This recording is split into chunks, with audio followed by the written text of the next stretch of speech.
200 करोड़ रुपया का संपत्ति खरीदा, प्रेस कॉन्फ्रेंस किए तो हमको धमकी दिया कि हम मानहानि का मुकदमा कर देंगे। अब 10 दिन के बाद डर के मारे कह रहा है कि ना अब मुकदमा नहीं करेंगे, अब जनता की अदालत में जाएंगे। तो जनता की अदालत में भाई साहब आए हैं बरबीघा में, और हम घुसे हैं तो लोग कह रहा भैया बहुत पैसा बांट रहा है। अब बताइए 500,000 करोड़ रुपया लूटा है बिहार से, तो आके यहाँ पर कुछ चेंज खुदरा बांट रहा है पब्लिक को बेवकूफ बनाने के लिए। अशोक चौधरी ने कहा है 200 प्लस सीट जीतेंगे, उनको 200 से नीचे इसको आदमी को समझे में नहीं आता है। संपत्ति का भी घोटाला किया तो 200 करोड़ का संपत्ति खरीदा है। बिहार की गरीब जनता खाने के लिए तरस रही है।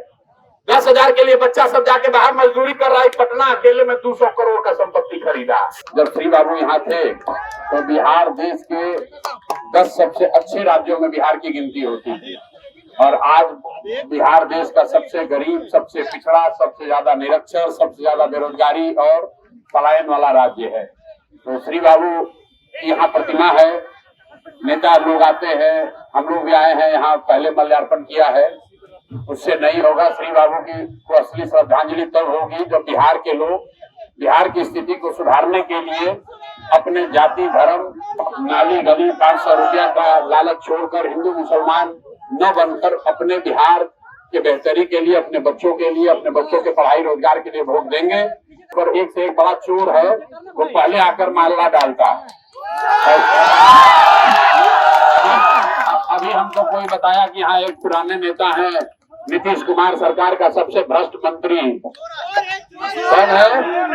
नीतीश कुमार सरकार का सबसे भ्रष्ट मंत्री अशोक चौधरी। एगो फर्जी डिग्री लगा के प्रोफेसर बने हैं 60 साल की उम्र में। तब इनको हम लोग विधायकी से मुक्त कर दिया जाए कि अब कॉलेज में जाकर ही पढ़ाना शुरू करें। तो बेकार बिहार सरकार से सैलरी भी ले रहे हैं। बिहार का युवा बेरोजगार है। ये भाई साहब एमएलए भी हैं, मंत्री भी हैं और प्रोफेसर भी रहेंगे। कब परीक्षा दिए पता नहीं चला। श्री बाबू की प्रतिमा यहाँ है, इनको साक्षी रखकर बोलिए जितने भ्रष्टाचारी हैं इनको जेल जाना चाहिए कि नहीं जाना चाहिए? तो जमशराज ने कहा है जैसे व्यवस्था बनेगी 2 ही काम पहले होगा।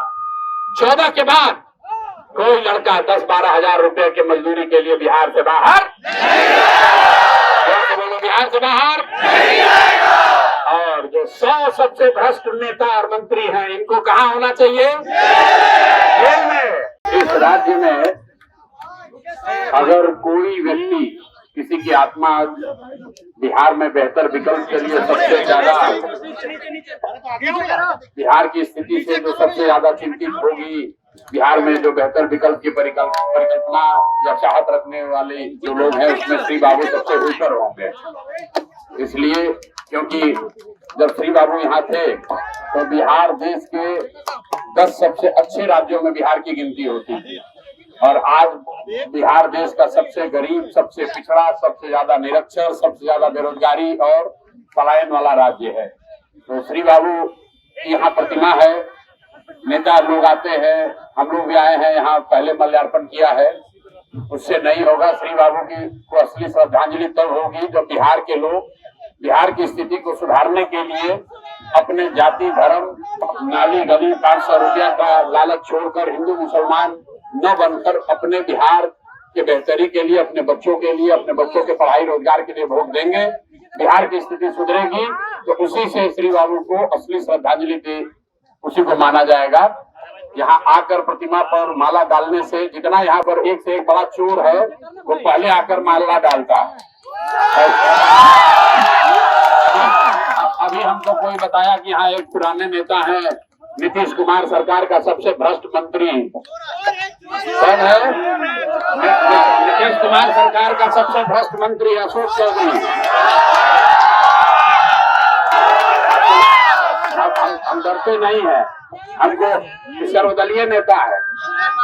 ये अशोक चौधरी सर्वदलीय नेता हैं, अपने हैं जदयू में, बाबूजी थे कांग्रेस में, बेटी है लोजपा में, समाज है भाजपा में, पीछे से आरजेडी में भी डील किया होगा।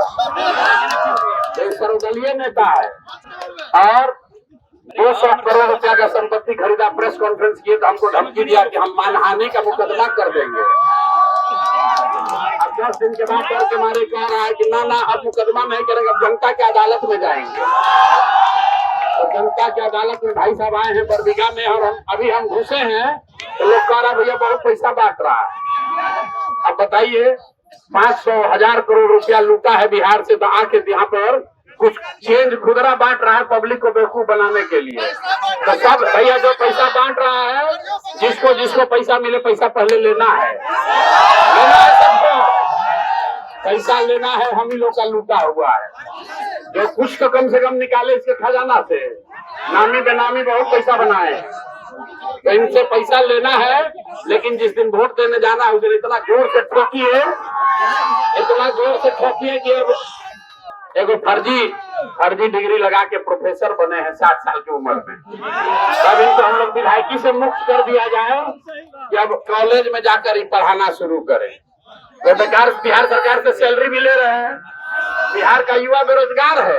ये भाई साहब MLA भी हैं, मंत्री भी हैं और प्रोफेसर भी रहेंगे। कब परीक्षा दिए पता नहीं चला, 57 साल की उम्र में पटना यूनिवर्सिटी में प्रोफेसर हो गए। तब इनको एक काम से मुक्त कर दीजिए, आप लोग विधायकी से मुक्त कीजिए, ताकि जाकर कम से कम पटना यूनिवर्सिटी में पढ़ाए। सब लोग तैयार है ना भाई? सर्वदलीय नेता अशोक चौधरी का इंतजाम यहाँ होना चाहिए ना? और जरा बोलो भाई, होना चाहिए कि नहीं होना चाहिए? जरा जोर से बोलिए, जय बिहार। श्री बाबू की प्रतिमा यहाँ है, इनको साक्षी रखकर बोलिए, जितने भ्रष्टाचारी हैं इनको जेल जाना चाहिए कि नहीं जाना चाहिए? तो जमशराज ने कहा है जैसे व्यवस्था बनेगी 2 ही काम पहले होगा। 14 के बाद कोई लड़का 10-12 हजार रुपए के मजदूरी के लिए बिहार से बाहर, बोलो बिहार से बाहर। और जो 100 सबसे भ्रष्ट नेता और मंत्री हैं, इनको कहाँ होना चाहिए? जेल में होना चाहिए ना, होना चाहिए ना। तभी हम लोग आके फिर से श्री बाबू को प्रतिमा को माला चढ़ाएंगे। इस सबका उपाय होना पूरा जरूरी है। एक बार बरबीघा की धरती से श्री बाबू को श्रद्धांजलि दीजिए, अच्छे आदमी को जिताकर भेजिए, जो अच्छा लगे उसको जिताओ। हम कैंडिडेट के लिए, पार्टी के लिए वोट नहीं मांगते हैं। जो सबसे स्वच्छ छवि का अच्छा आदमी खड़ा है उसको जिताइए। गलत आदमी नहीं जीतना चाहिए, जमशराज जीते या न जीते, अच्छा आदमी जीतना चाहिए। बिहार का आदमी समझ है ना भाई? किसी भी दल का जो सबसे अच्छा आदमी है उसको वोट दीजिए। अगर जमशराज का प्रत्याशी गलत है तो उसको भी हराइए। देश में कोई नेता ये कह नहीं सकता है। अगर जमशराज से अच्छा प्रत्याशी है उसको वोट दीजिए। याद रखिए, जमशराज जीते या न जीते, बिहार जीतना चाहिए, आपका भविष्य जीतना चाहिए, आपके बच्चे जीतने चाहिए। और वो तब होगा जब अच्छा आदमी जीत कर जाएगा बरबीघा से। सब लोग सहमत है? सब लोग सहमत है भाई? तो पूरी ताकत से बोलिए, जय बिहार।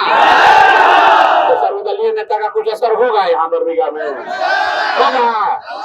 अरे उनको आवाज जाना ना चाहिए यार। खर्चा है बिहार से बहुत लूटा है, तो आप लोग के जिम्मे कुछ वसूल लीजिए। आप लोग सबको मिल के वसूलिए। सर, अशोक चौधरी ने कहा है 200 प्लस सीटें जीतेगी एनडीए। इतना सुनिए, अशोक चौधरी ने कहा है 200 प्लस सीट जीतेंगे। उनको 200 से नीचे इसको आदमी को समझे में नहीं आता है। संपत्ति का भी घोटाला किया तो 200 करोड़ का संपत्ति खरीदा है। बिहार की गरीब जनता खाने के लिए तरस रही है। 10,000 के लिए बच्चा सब जाके बाहर मजदूरी कर रहा है। पटना अकेले में 200 करोड़ का संपत्ति खरीदा। बताइए, अकार है 200 सीट जीतेंगे। बिहार के अंदर इतना पूर्वक है। शाम चुपचाप पैसा लेना है और जाके नीचे बदलाव का बटन दबाना है। बिहार में बदलाव होना चाहिए कि नहीं होना चाहिए?